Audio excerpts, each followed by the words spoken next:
మోక్షగాడు ఎందుకు తెలుసా అలా అంటే అటు హ్యాపీగా లేడు అటు డల్గా లేడు. ఎందుకంటే వాడికి రేపు ఎగ్జామ్ ఉందంట, కంగారా బొమ్మ అని చెప్పేసి వాడికి ఇచ్చారు. సో వాడైతే ఒక్క నిమిషం ఆగం, ఆర్టిస్ట్ని చూపించాం, వాడు ఆర్ట్ చూపించాలి కదా. ఒక్క నిమిషం ఫ్రెండ్స్, అది ఫ్రెండ్స్ ఇదిగోండి, ఈ ఊర్లో ఎక్కడ లేని ఊరికొకలేని ఇక్కడే ఉన్నాయి. ఇది మొన్నటికి కరిచిందంట, సేమ్ అలాగే ఉంది. ఒక్కొక్కసారి పిగ్, ఇది ఏంటిది హార్స్ వేసాడు, ఇదేమో పిగ్లా ఉంది. ఇవన్నీ ఇగో ఇక్కడ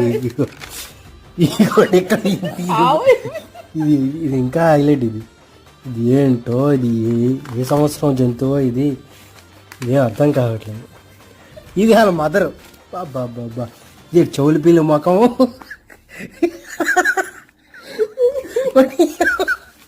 ఇది నేను చూడలే.